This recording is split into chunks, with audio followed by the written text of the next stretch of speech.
7:39 ya tenemos en el estudio, caloroso estudio, por cierto, con el abogado Gabriel Ugarte, ex candidato a la prefectura del Oro, pero también un litigante en el ámbito privado. Y con él vamos a conversar sobre un tema que, uno de los tantos problemas que hemos tenido, minería ilegal, específicamente en la hermosísima Zaruma. Tuvimos un socavón, hemos tenido socavones en el 2015 o 2016, si mal no recuerdo, me corregirá en las fechas. Abogado, ¿cuál es la situación ahorita en Zaruma? ¿Qué es lo que pasa? Muy buenos días, Omar, Nori, ¿qué tal? Muchas gracias por esta apertura dentro de un café con JJ. Realmente lo que pasa en Zaruma es en la única parte del país donde existe la minería ilegal debajo de la ciudad. ¿No? Porque la explotación de la minería, como se ve en la Amazonía, es, digamos, a la intemperie. Pero no, acá es un caso sui generis. Y el año pasado nosotros presentamos una demanda constitucional. No tiene nada que ver con materia penal ni la Fiscalía General del Estado. Esto significa que realmente al proceder constitucionalmente vulneración de derechos por el socavón del 15 de diciembre del 2021, justo ahí y allí se vulneraron los derechos de la ciudadanía de Zaruma. ¿Qué pasó? Ese socavón enorme donde se vinieron 4 casas abajo, 156 familias que fueron evacuadas alrededor. Fue un decreto de emergencia donde duró meses. Y la pregunta que nos hacemos los ecuatorianos, sobre todo en Zaruma, en la provincia del Oro, es ¿qué pasó? ¿A dónde se fue la gente? ¿Qué pasó con esos locales, el comercio, las tiendas, las farmacias, los hoteles? Es decir, la afectación producto de la minería ilegal, que nosotros no estamos, repito, en materia penal, sino en materia constitucional, los gobiernos se durmieron. Es decir, no controlaron la minería ilegal. Y al no controlar la minería ilegal se convierte en omisión estos derechos vulnerados. ¿Cuáles? La seguridad jurídica, porque la ley está escrita y no la aplicaron, y por ende caminan los demás derechos, a la vida, al trabajo, al estudio, a la propiedad, sobre todo, imagínese usted, que son patrimonio cultural del Ecuador. Entonces, bueno, por lo tanto, estamos en ese sentido. Esa fue la demanda. ¿Ya hay algún dictamen con respecto a eso? Sí, justo en noviembre del año pasado. Mire, una acción de protección es inmediata, dice la Constitución en el artículo 88. Y resulta que no ha sido tan inmediato porque ya está en sala, es decir, en primera instancia en Zaruma ya se ganó esta acción de protección. ¿Qué es lo que se busca con la acción de protección? Remediar todo debajo de la ciudad. Reconstruir todo debajo de la ciudad. ¿Y es posible? Es posible porque el gobierno actual está remediando parcialmente, es decir, justo donde fue el socavón. Pero no podemos permitir en Zaruma ni en ninguna parte del Ecuador con la constitución que tenemos vivir, por ejemplo, aquí debajo de Guayaquil con una minería que usted sabe que su casa que le ha costado $1.000 de dólares se venga abajo. Abogado, pero ¿por qué o qué se ha hecho y qué se ha dejado de hacer para que se llegue a este punto? Porque es un secreto a voces, por decirlo de alguna manera. Todos sabemos que existe minería ilegal, se sabe que Zaruma de alguna u otra manera está viviendo debajo de todos estos procesos de minería ilegal. Pero ¿cómo se ha permitido que se llegue hasta estas instancias, que casas de personas, como usted lo está diciendo, tengan a trabajadores debajo de la tierra sacando oro o lo que fuere, minerales? ¿Qué se está haciendo y a quién le corresponde en primerísima instancia entrar a actuar? Sí, le corresponde directamente al Ministerio de Energía y Minas. Pero hay un cómplice de estos socavones y de los futuros socavones que podrían suceder, que cuestan miles y millones de dólares estos informes en el tiempo. Se llama Secretaría de Gestión de Riesgos. Y también, por ende, demandamos, aparte de estas dos instituciones, a Medio Ambiente. Son instituciones gubernamentales, por eso hemos dicho que hemos demandado al Estado ecuatoriano. Y a la Procuraduría General del Estado, porque es el abogado del Estado. A estas 4 instituciones las hemos hecho comparecer para que identifiquen qué sucedió, por qué existe la minería ilegal dentro de una zona de exclusión minera. Es decir, no se puede explotar absolutamente nada allí, dentro de esta circunferencia. Según ley, mediante ley. Un decreto, claro. Hay un decreto número, por aquí lo tengo, que son el del 2021, el 006-AM, que es del mismo Ministerio de Energía y Minas. Entonces, 177.7 hectáreas no se pueden explotar. Y vienen décadas la gente luchando dentro de Saruma por esta minería ilegal, pero por materia penal. Por eso hice una distinción rápida. Materia penal a la Fiscalía, y con todos esos presos no los vamos a poner debajo de la ciudad de Saruma que sostengan Saruma. Obviamente que no, por una lógica. Entonces nos fuimos por la vía constitucional para identificar que necesitamos, así como se hace a través del Estado, una remediación parcial inmediatamente, que es lo que hicieron, poner pilares, pilotes, cemento, concreto, etcétera, y solo hicieron un asfalto de la calle y ya quizás hasta taparon el tema de las casas. O sea, se hizo como un cerro de cemento, pero no para volver a construir, quizás a la lógica del ojo. Pero hay que esperar el informe final a ver qué identifica, si ya terminó esta remediación o reconstrucción total.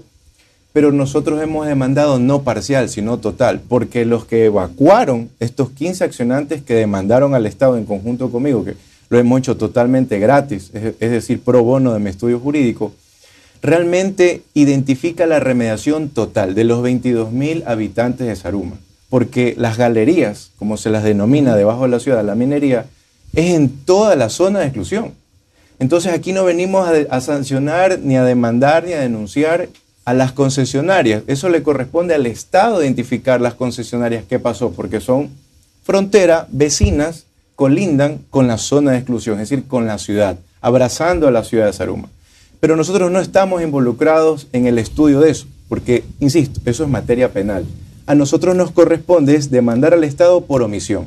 Recordemos que las acciones de protección, cuando existe vulneración de derecho, es por acción, es decir, hizo algo que le perjudicó a usted, o realmente no hizo nada y lo perjudicó a usted. En este caso, no controlaron la minería debajo, porque está prohibido. Es decir, la Agencia de Regulación de Minas, con el Ministerio de Energía y Minas, con el Medio Ambiente, y la misma Secretaría de Gestión de Riesgos, que es increíble. Y le voy a hacer un caso rapidísimo. ¿Qué pasó en el AUSI? ¿Hubieron 1 o 2 o 3 más muertos? Sí. ¿Sabe por qué? Porque dice la Secretaría de Gestión de Riesgos, nosotros les notificamos. Que se vayan. Fuimos y le... No, usted tenía que verle obligado para que se vaya, porque no tiene que permitir en nuestro país, con una constitución, de que alguien se muera, pues es un ser humano. Si nosotros vivimos por ese principio universal de la vida. Entonces no puede permitirse en Saruma eso. Ventajosamente en el socavón, que fue una noticia no solo nacional, sino internacional, no hubieron muertos ni heridos. Pero no podemos esperar que suceda algo como la UCI, que dice la Secretaría de Gestión de Riesgos. Sí, aquí están también notificados de lo que va a pasar. Yo ya pasé el informe. El culpable es el otro ministerio. Entonces, abogado, en esta demanda, esta acción planteada, ¿ustedes van por el gobierno central o también por los seccionales? Porque esto también tiene que ver con alcaldías, consejos municipales, consejos cantonales, prefecturas. Y ese es otro tema que le quiero consultar. A ver, seamos sinceros, abogado. Todos en Saruma se conocen.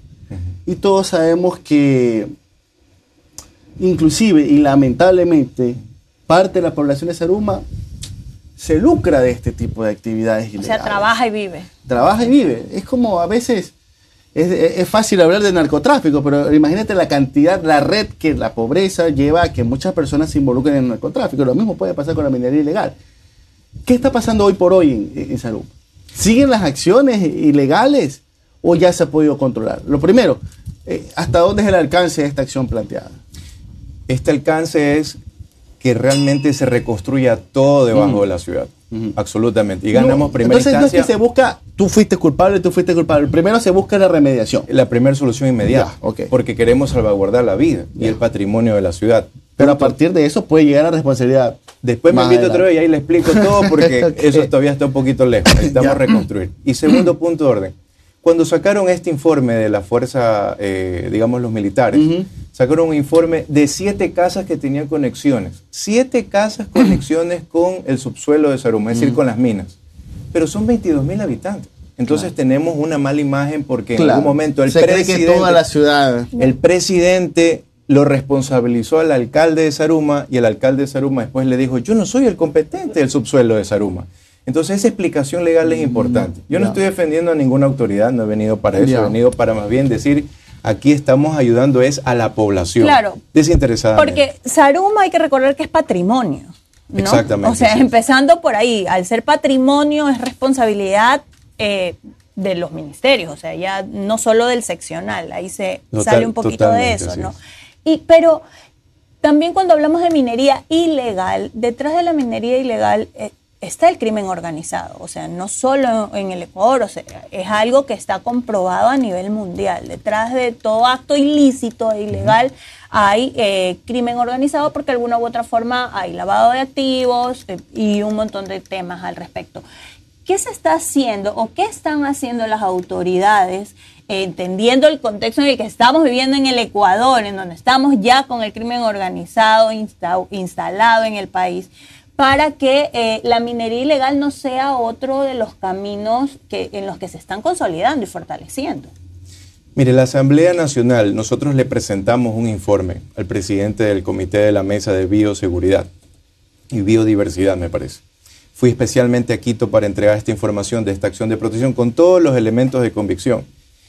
Y sirvió para tener un resultado, es decir, un efecto a través de esto, de que les consulte, ahí va la respuesta para Omar, que les consulte a la prefectura, a la procuraduría, al Ministerio de Energía y Minas, al Ministerio de Secretaría de Gestión de Riesgo, a todos estos ministerios, ¿qué están haciendo por Saruma? En resumen, y les dio días, es decir, un término, como fiscalizador. Eso tuvo esta acción de protección que se deriva a varias aristas positivas, ¿no? Y respecto a lo que usted me dice, el gobierno lo que está haciendo actualmente es cero en comparación al mega problema. Porque no se controla. Recién hace 3 semanas encontraron 4. 4 más. ¿Qué? De años. 4 personas inescrupulosas abajo en la ciudad de Saruma que estaban aparentemente, no puedo decirlo porque así es la noticia penal, aparentemente explotando minería debajo de la ciudad. 4 en años. ¿Y qué en años han encontrado los gobiernos? Han encontrado cabos, escaleras, dinamitas, guantes, botas. Y las personas nada. Porque no han existido medidas integrales, o sea, existió el socavón, vamos allá y remediemos el problema, ¿no? Pero no hay un plan, una vez más, en donde hayan medidas integrales para combatir a la minería ilegal. Yo le voy a responder algo con mucho cariño. Sí hay, pero como tenemos un gobierno pasivo, un gobierno dormido, entonces no se activa el sector público, por lo menos en la provincia del Oro, que de allá vengo yo. O sea, sí está el plan. Para el tema de la minería ilegal. Hay comité de remediación. Hay sectores donde se reúnen especialmente para tratar el tema de la minería ilegal. Es más, en la ley está. Hay decretos, acuerdos, es decir, está todo listo para poder controlar. Solo que no lo hacen. Y para responder la otra pregunta, Omar, también, que ahora la recuerdo. El 80% de Saruma vive de la minería. Pero hay un mínimo, quizás, de un 3 o un 5% más o menos, que puede ser de la minería ilegal. Que eso recién lo tuvimos que discernir con la misma población de Saruma. Porque aquí está, el Frente Ciudadano de Saruma firmó este documento dirigido a la sala responsabilizándolo porque la justicia está tarde. Si es un problema que mañana se van casas abajo, se muere la gente, ¿quién es el culpable? La justicia, porque justicia que tarda no es justicia. Doctor, para ir cerrando, ¿qué es lo que aspiran o qué es lo que se nos viene en los próximos meses? Porque esto es urgente. ¿Qué se viene? Necesitamos a través de estos espacios de comunicación que se convierten en espacios filantrópicos, porque esto es una obra filantrópica, ayudar a que se haga justicia rápido. Un tema mediático para decirle a la justicia que se apure en estos temas y no esperar que le pase algo como a la UCI, a Saruma, porque es urgente. Y al gobierno llamarle un poco la atención, al gobierno en general, es decir, a nuestro gobierno del país, decirle, oiga, actívese y aplíquese. Porque realmente está dormida la situación en Saruma, no hay control. Y hay una medida cautelar que acompaña esta acción de protección que se llama la disposición de la juez que precautelen la seguridad y la vida de la población. Las Fuerzas Armadas, la policía y el mismo Arsen. ¿Qué están haciendo? Solo encontraron 4. Próximamente nos vamos a reunir con el gobernador de la provincia del Oro, el arquitecto Zapata, para identificar qué es lo que están haciendo y qué es lo que falta por hacer. Esto se trata de trabajar, esto no se trata de echarle la culpa a nadie. Quizás en un futuro podamos ver responsabilidad legal, pero por ahora se trata de solucionar inmediatamente este problema. Por eso es necesario sentarnos a conversar en estas mesas técnicas para que se identifique la remediación. Imagínense que el mercado, la iglesia y otras casas más se vengan abajo. La idea fundamental es solucionar eso que no se venga, que es una obra invisible.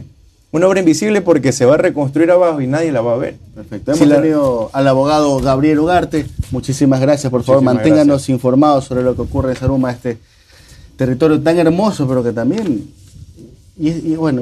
a ver, caramba, y ustedes también, casa adentro en Saruma, saben que una decisión extrema puede ser en su momento trasladar a toda la ciudad, ¿verdad? Porque es algo que hasta inclusive sobre a la UCI, mucha gente dice, hay algunos momentos y hay algunos territorios en el Ecuador que tienen que ser trasladados, mudados de un lado a otro por el tema de riesgo, ¿no, verdad? Mire, usted, yo supongo que esa es la última de las decisiones. Mire, Omar, usted debería irse a trabajar a la Secretaría de Gestión de Riesgo, estar liderando eso, porque esa es una lógica real. ¿Sabe por qué? Porque eso tuvo que haber hecho, ¿qué cosa? La Secretaría de Gestión de Riesgo en Alausí. Y eso también es lo que en audiencia se expuso en sala de la Corte Provincial del Oro. Se expuso, bueno, entonces Secretaría de Gestión de Riesgo, si usted dice que los culpables son el Ministerio de Minas, ¿ustedes qué son? Ustedes son parte de esa culpabilidad. Si pasa algo en Zaruma, porque dígale también entonces a toda la población de Zaruma que salga y póngale viviendas a otro sector cerca de Zaruma, pues para que no se vengan las casas abajo y no pase nada. Tenemos que precautelar la vida. Perfecto. Gabriel Ugarte, le hemos tenido muchísimas gracias por su aporte y un saludo a todas las personas en Zaruma.